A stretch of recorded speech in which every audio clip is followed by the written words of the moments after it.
네, 이재명입니다. 장관님, 제가 그 질의응답을 옆에서 듣고 있다 보니까 제가 한국어를 배운 사람인데 장관님 말이 이해가 안 돼요. 사도광산하고 군함도가 같은 겁니까? 다른 겁니까? 본질적으로는 같은 성격의 문제입니다. 같은 겁니까? 다른 겁니까?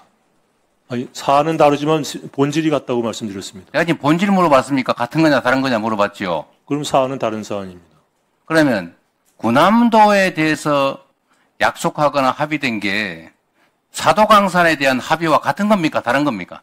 본질이 같은 거기 때문에 묶여 있다고 저는 생각합니다. 대한민국 외교부 장관의 발언답지가 않습니다. 강제 동원의 역사를 기록에 남긴다는 뜻에서. 자, 장관, 제가 다른 거 물어볼게요. 네. 대한민국은 자주 독립국가죠. 당연한 말씀입니다. 네. 그리고 장관은 공무원으로서 우리 국민들의 자긍심을 높이고 국익을 지켜야 될 의무가 있죠. 그렇습니다. 네. 그런데 이번 사도광산 관련된 외교 협상에서 우리 국익에 부합하지 않다든지 국민들의 정서에 부합하지 않으면 최소한 반대 의견을 가지고 관철해야 되는 건 맞지 않습니까? 그렇게 협상을 했습니다.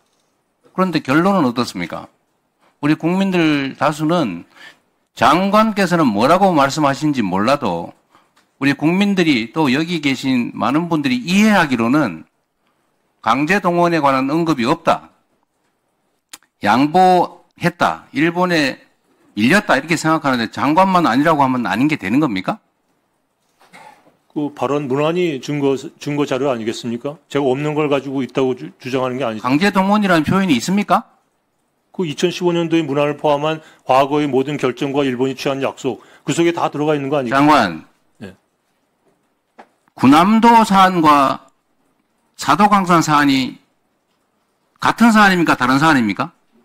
사안은 다른 사안이나 본질이 같다고 누누이 말씀드렸습니다. 그래서 두 개를 한꺼번에 묶어서 그런 표현을 만들었습니다. 우리 국민들께서 판단하시겠죠. 장관이라는 분이 이게 지금 국어를 구사하는 건지 어디 나라 말인지 알 수가 없어요. 강제 동원에 강제동원 이미 문제에 9년 전에 대해서는 확보를 하지 않았습니까? 저희들이 증인, 협상을 통해서. 질문하면 답을 하십시오. 예. 제가 이거 하나 물어보겠습니다. 뭐 강제동원 문제는 앞으로도 계속 다른 의원들께서 질의하실 거라서 팩트에 관한 거 한번 물어볼게요. 모름지기 공무원이라면, 특히 외교 공무원이면 외교 협상에서 국익과 국민의 정서를 고려해야 되는 게 당연할 테지만 거기에 더해서 네. 국민의 공복으로서 국민들에게 거짓말하면 안 되죠. 당연한 건 맞습니다. 네. 지금 이 자리에 장관께서 스스로 하는 말이 국민에 대한 거짓말인지 아닌지 한번 생각해 보기를 권유하면서 구체적 질문을 한번 해보겠습니다. 지금 외교부에서 국회에 답변 자료를 내셨던데 우리 존경하는 차지호 의원께서 질의한 것에 대한 답변 같습니다. 사도광산 현장에 가혹한 노동 환경과 그들의 고난을 기리기 위한 전시물을 설치했다고 국회에 답변 자료를 내셨죠. 네. 사도광산 현장에 설치하는 거 맞습니까? 맞습니다. 아이카와 박물관에 설치하기로 되어 있는 거 아닙니까? 아이카와 박물관이 사도광산 일했던 한국인 노무자들의 기숙사 터입니다. 사도광산에서는 2km 정도 떨어진 지역에 있는 거 맞습니까? 전체적으로 사도광산을 유물을 전시하고 있는 곳이 향토박물관입니다. 아이카와. 그게 사도광산 현장입니까? 사도광산 현장에 박물관이라는 게 3개밖에 없습니다. 그중에서 제일 가까운 곳이 아이카와 향토박물관입니다. 장관, 네. 아이카와 박물관은 사도광산에서 2km 떨어져 있고 사도광산 현장은 아니지요. 사도광산이 넓은 지역입니다. 기타저와 그러면 사도광산이 일본에 있으니까 일본에 아무 데나 설치하면 사도광산 현장에 설치한 게 되는 겁니까? 아니죠. 지난번 군함도를 도쿄에다가 했기 때문에 큰 분란이 일어났기 때문에 이번에는 바로 현장 가까운 곳에다가 전시해라라는 이코모스의 권고사항이 있었고 그것을 일본이 받아들인 겁니다. 장관 스스로 지금 말했잖아요. 가까운 곳에.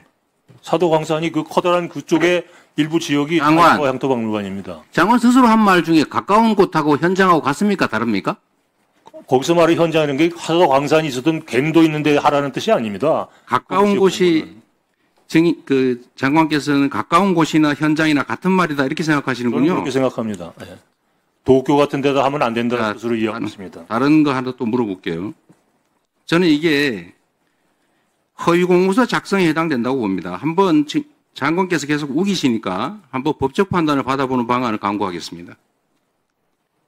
자, 두 번째로 보도자료를 냈는데 이 보도자료에 보니까 이렇게 돼 있어요.